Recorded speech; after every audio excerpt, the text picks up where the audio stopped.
Have you ever looked at a masterpiece, like a stunning portrait of Brad Pitt, and thought, I could never do that? Well, I'm about to show you how you can, and not just replicate it, but actually become a world-class artist. You might be wondering, how? That's impossible. But wait, before you start doubting, let me ask you a simple question. How many of you believe you could draw a solid gray square? Yup, just a simple gray square. Every single one of you could do that. And if you can draw one gray square, you can draw two, or three, or hundreds. You get the idea. Now, I know what you're thinking.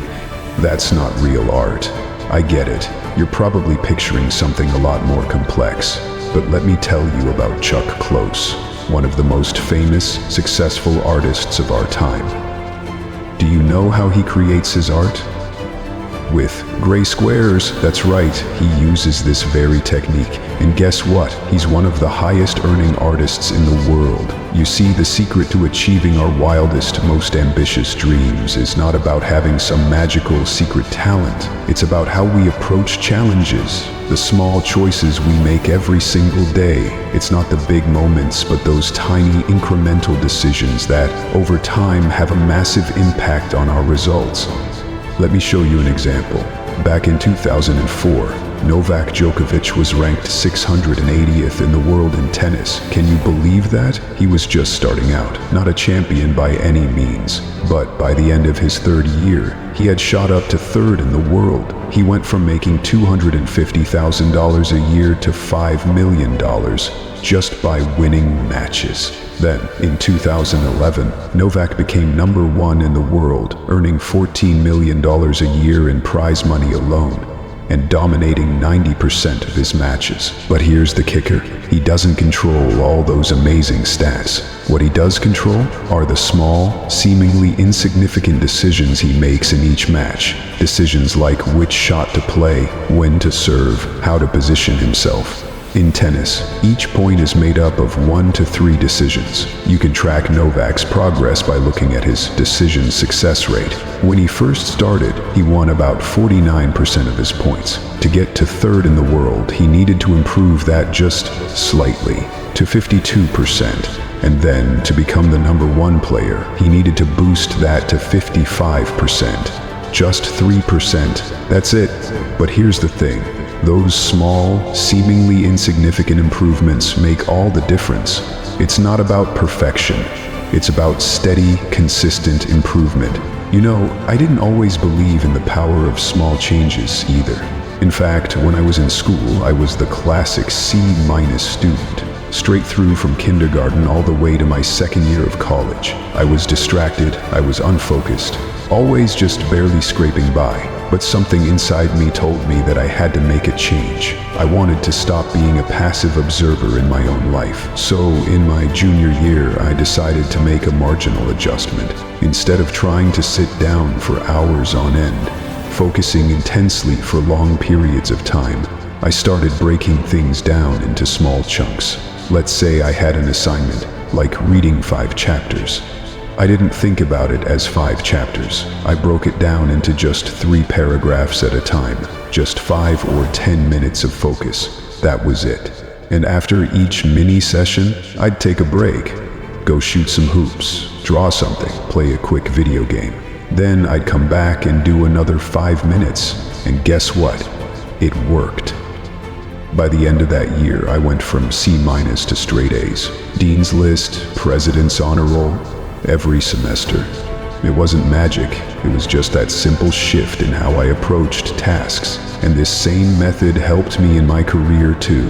From an exotic derivatives trader to global head of currency option trading to founding my own hedge funds. But you know what?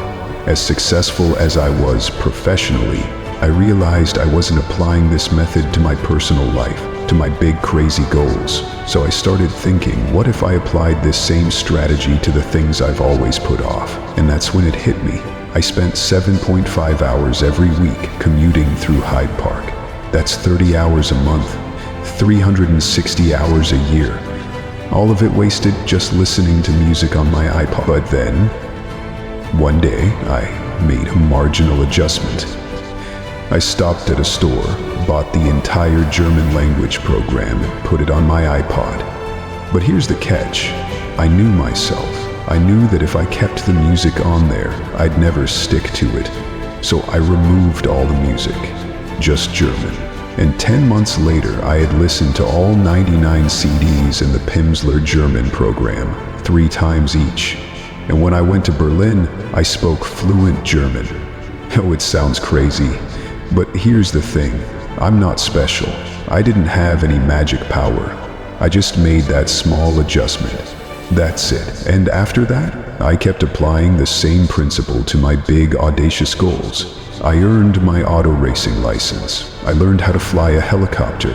I went rock climbing and skydiving, and I even learned to fly planes aerobatically. And then, in 2007, I decided to take on a huge personal challenge. I was 25 pounds overweight and out of shape. I could have gone the usual route, signed up for a gym I'd never use, or promised I'd never eat my favorite foods again. But no, I knew that wouldn't work for me. So, I made another marginal adjustment. I combined my passion for hiking with my love for the outdoors.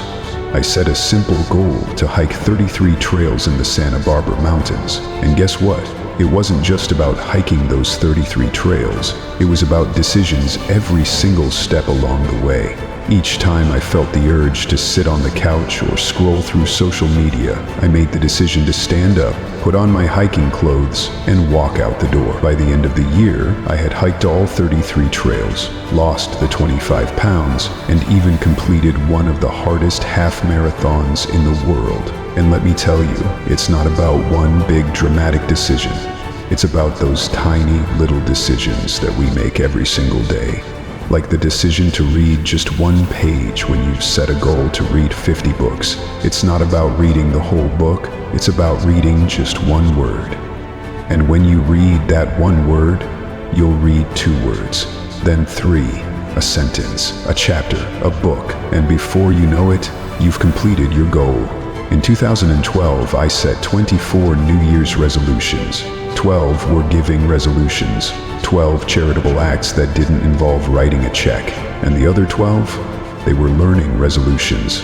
I learned to unicycle, to do parkour, slackline drum, and yes, one of my resolutions was to learn to knit.